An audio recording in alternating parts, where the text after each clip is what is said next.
Hey, what's going on, guys? So, I started the crate club, opened the box and everything, and the battery died. And so I just wanted to review the clip real quick, and there's an error with it. So I'm starting over here. Unfortunately, you get to see the cut action on the intro here. But I can tell you that I used the new Olight, which works wonderfully. It's been in the EDC the last couple days. So, anyway, so yeah, this is a crate club for this month. It's a bunch of random stuff here, like it always is. Off to the right, you can't see it here, we have a big, looks like a Kong case. Alright, so at the end, I'll set up the camera so you can see that a little bit better and take a look at that case. So, jumping into it, here's the only paperwork that was in there. Alright, Crate Club, the general. Alright, it shows everything that's here. Alright, if you want to pause there, or pause there, you can read up the details, make it full screen. But we're just going to look at it. So right off the bat, this is the first thing I noticed, pulling it out. So now that I literally have an extra, I am going to absolutely be testing this. So this summer, I'm going to make a nice fire. Probably, I want to say like, not really a bonfire, obviously not that big. But I'm going to make a small, like a campfire, let's say, and just enjoy it with the family. But when I'm done with it, instead of letting it burn out completely, I'm going to test this out. So that is absolutely happening this summer. Very curious how well this will put out a fire before the material itself, breaks down or just, no longer works. So, very curious about this thing. I do actually keep these in my home. So yeah, stay tuned for that. That'll definitely happen now they have a spare. So, besides that, this is familiar. This is a grappling hook, right? These are very cool. I mean, if you're a ninja, it's super cool. I've actually used these for a couple different things. So it's a portable grappling hook. It's all contained inside of its own tube. So you unscrew the top. All right. You have our 3 spikes, and they correspond with these sides. We have like a 45-degree angled spot. You screw these in. There is a little O-ring on the bottom there, so it's a nice kind of snug fit. Rotate this. Now, obviously, a real grappling hook, what do? You attach a cord to it, and you throw it up, on, let's say, a 1-story building, if you're a ninja, and then you can climb it. If you're extremely in shape, right, you can just have a single rope and just kind of climb up the side of a wall for something. But yeah, that's how this is supposed to work. All right, so you put your rope through here, tie it on, and then you can swing it. You've seen ninja movies, right?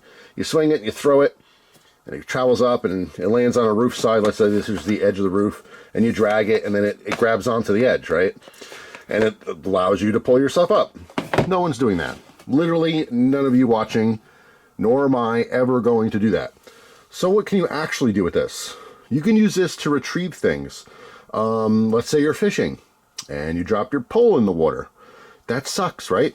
This is a cool little thing to have in your fishing box, your tackle box. Now, if you drop your tackle box in water, I don't say, oh well, I guess.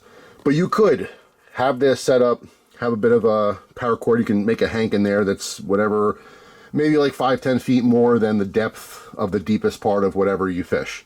Unless you're like out in California or something, you got a 80-foot, if you drop your pole and it goes down 80 feet into a giant lake or something, you're probably never going to find it. But on average, let's say 10, 15, 20 feet, you could literally just drop this down and kind of fish for it. Like literally fish for your pole. Maybe you get lucky, hooks onto the pole. As you're lifting up, you feel that resistance, You never know. That's something you can actually use this for, is retrieval of things that are dropped in a body of water.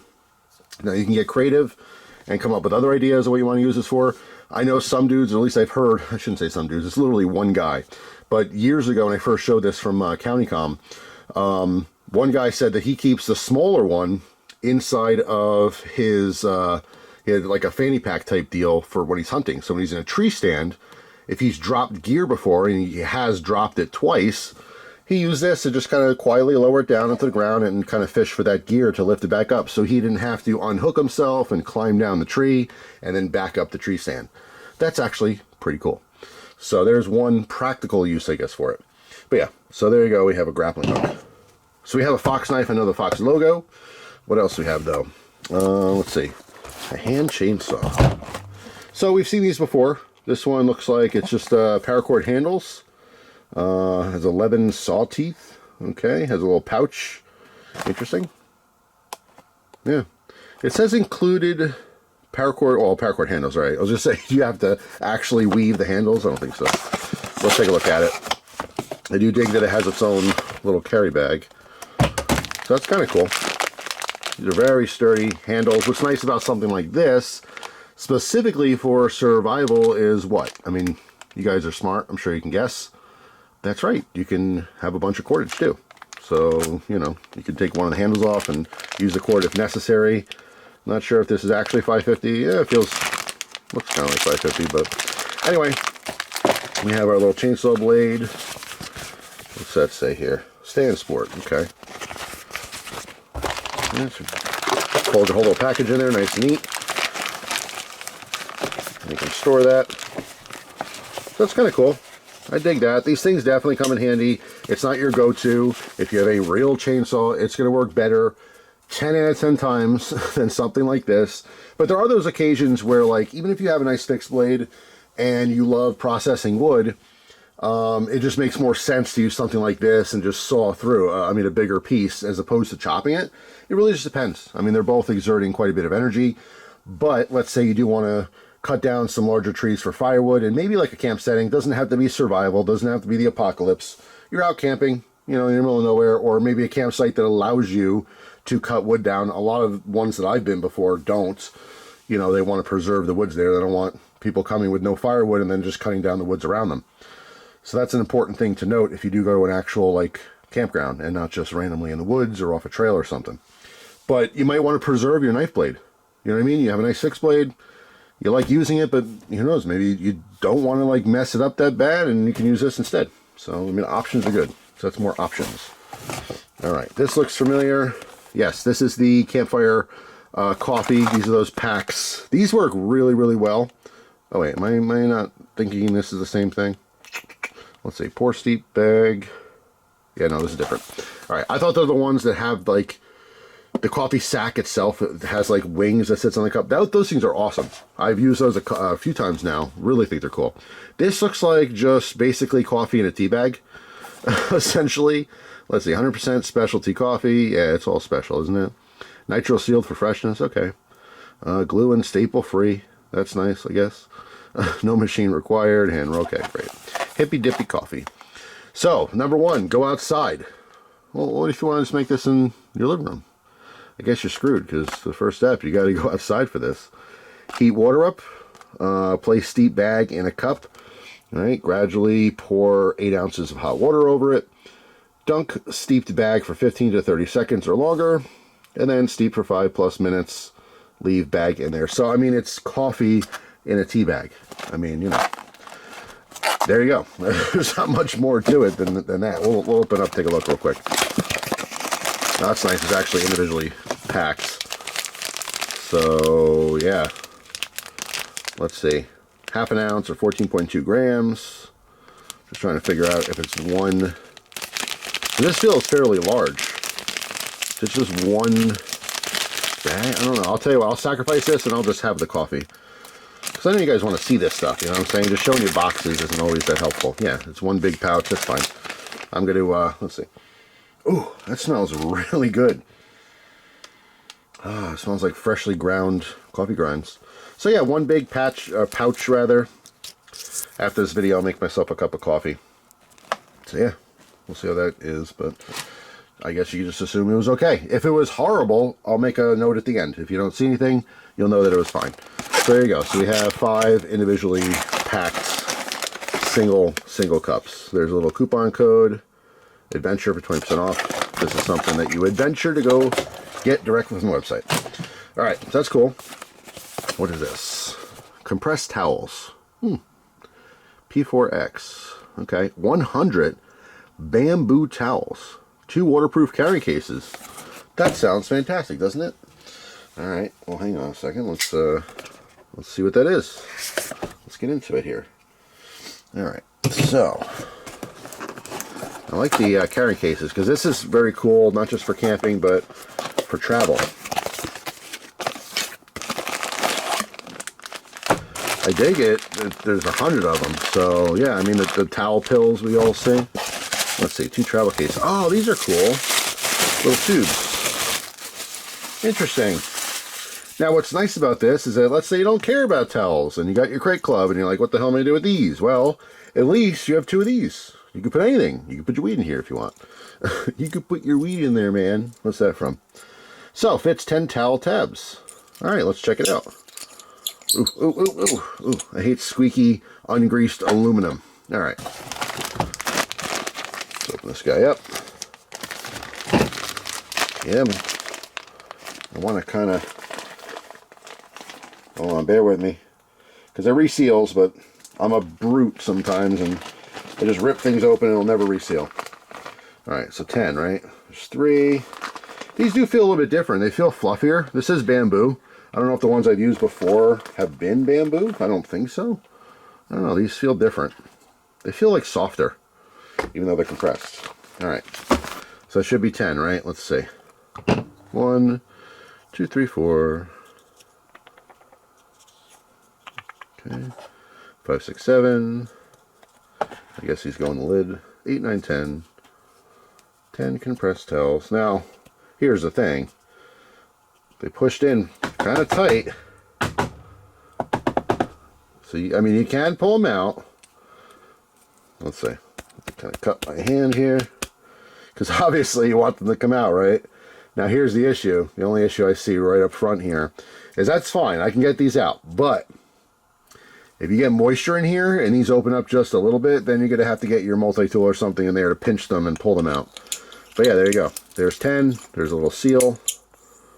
So hopefully I would probably grease this. 100% I would grease this seal to make sure no humidity gets in there. Otherwise, you might have a terrible time trying to get them out. But that is cool. I definitely dig that. That is definitely handy. All right.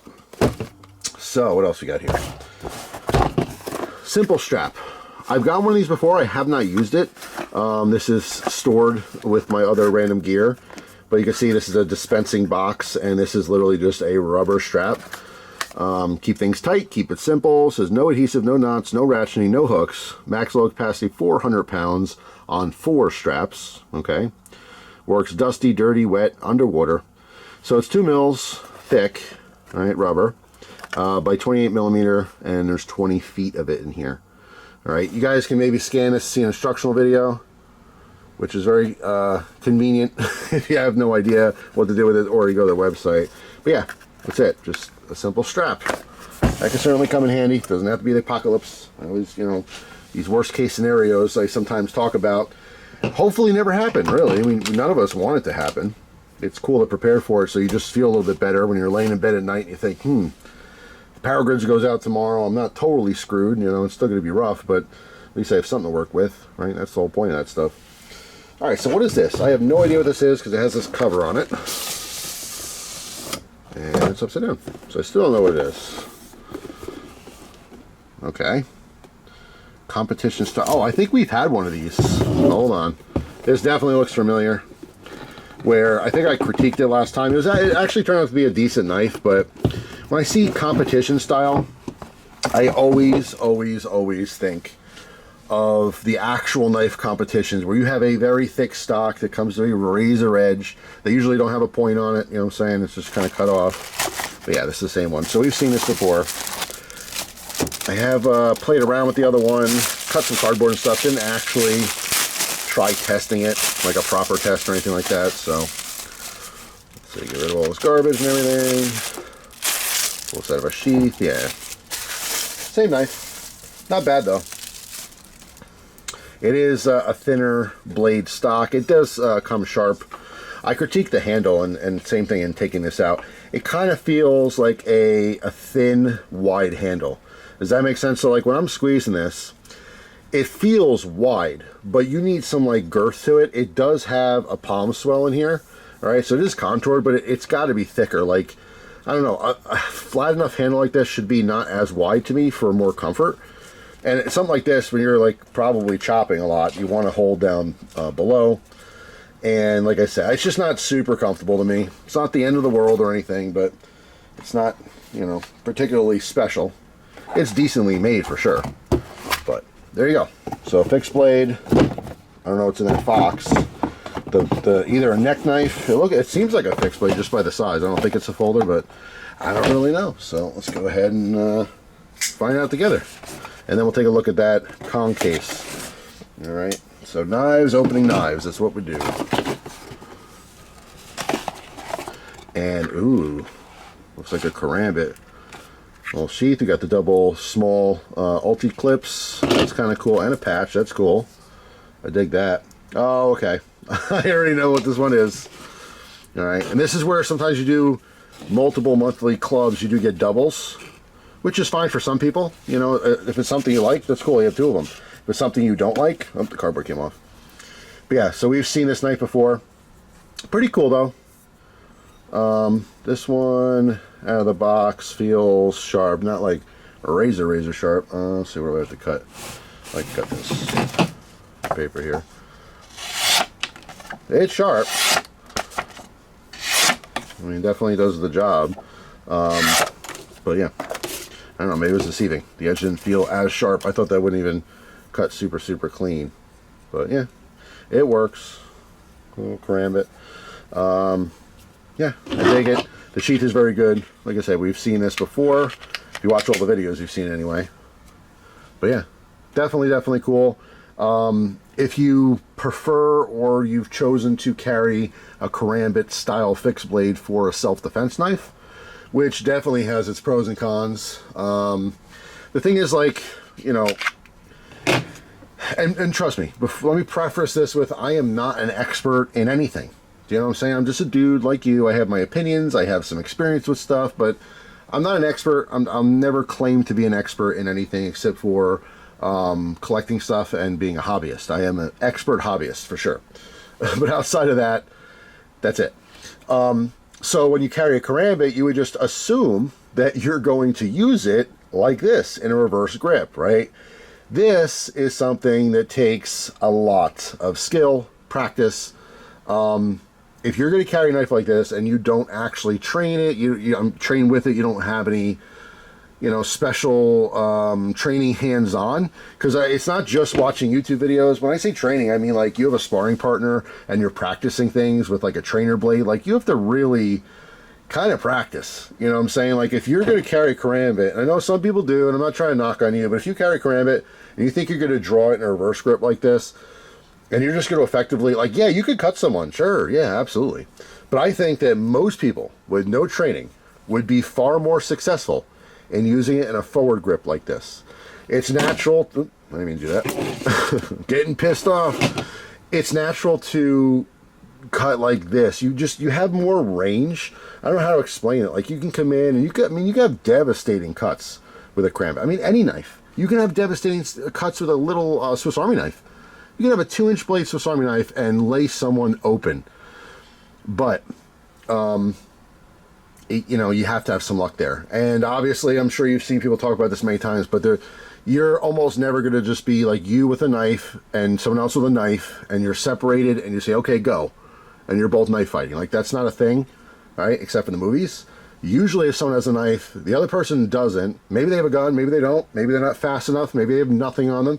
But there's really not knife fights as so much as there's knife attacks. It's usually one dude with a knife, and for whatever reason they take it out and they attack someone. But if you do rely on a knife for defense, or, you know, you can't have a gun, don't like guns, whatever the case is, and that's fine. You know, everyone, you know, to each their own.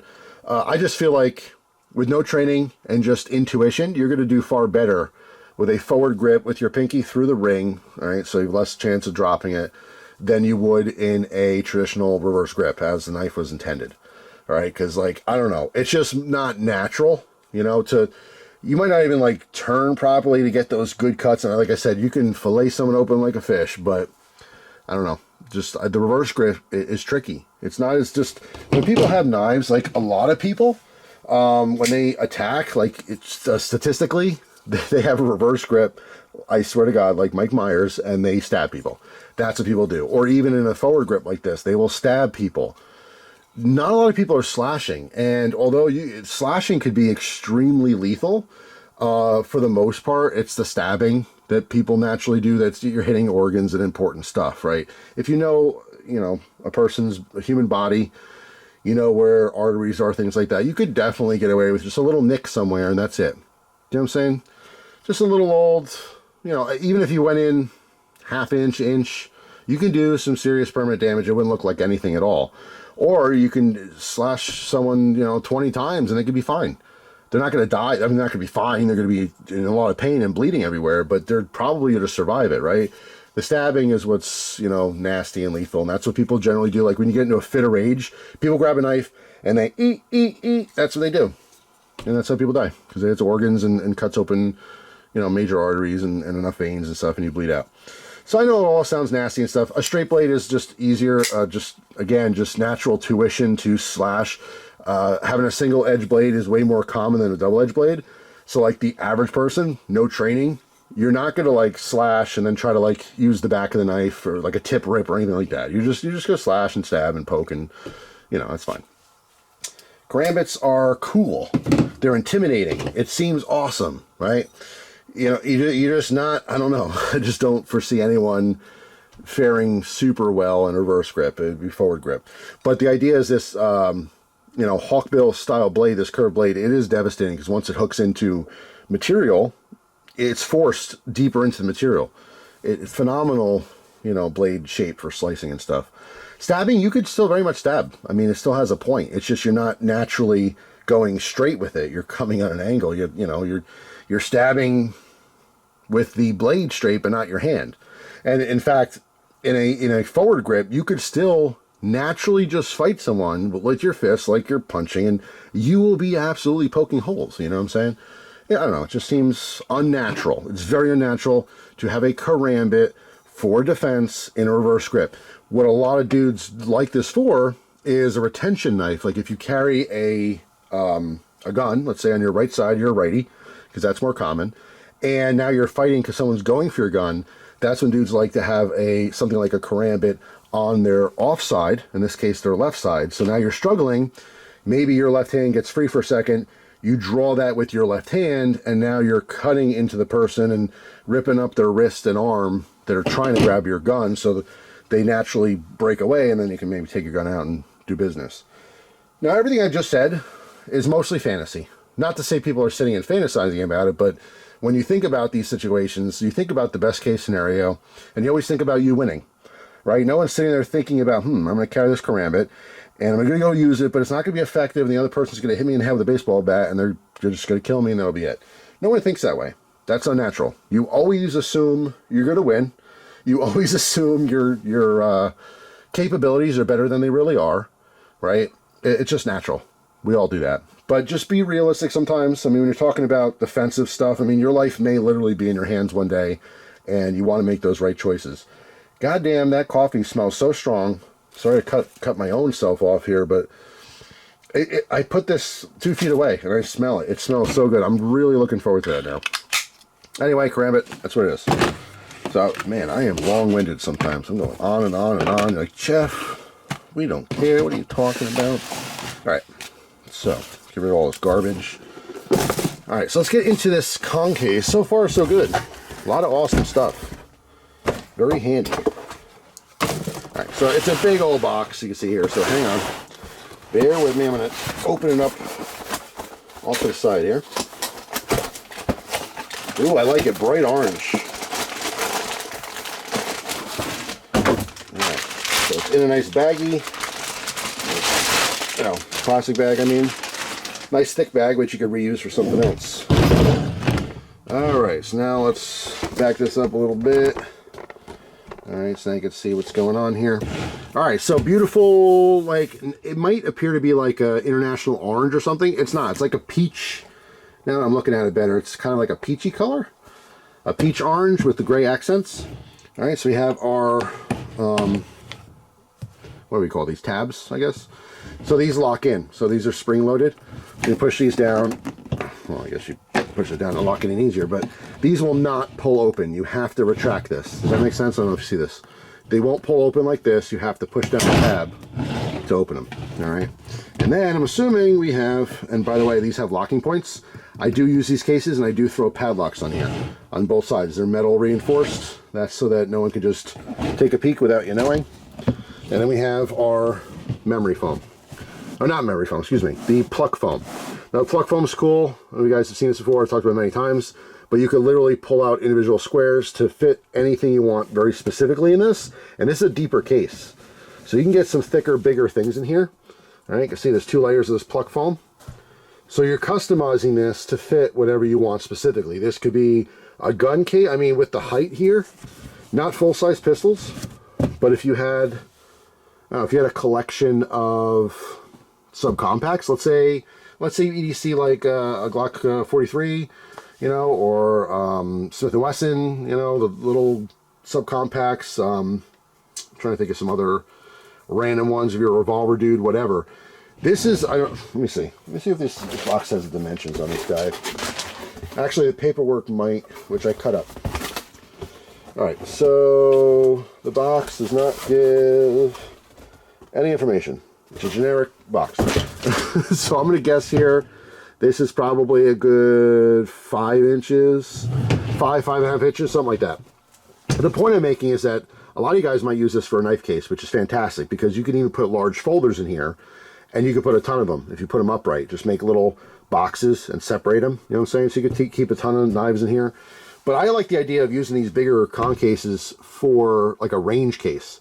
So you could put, like, let's say some of your carry pistols. You like to carry subcompact guns, a couple of revolvers, whatever the case is. You could put spare magazines in here and fit like 4 guns comfortably. 5 guns, it really depends on how you're loading this out. But I just like the idea that you could put 4 or 5 guns that you normally shoot, maybe you put through rotation, and you can go to the range just with 1 case. You preload your magazines, and you're good to go. You know what I mean? Like, that's just another cool option for this.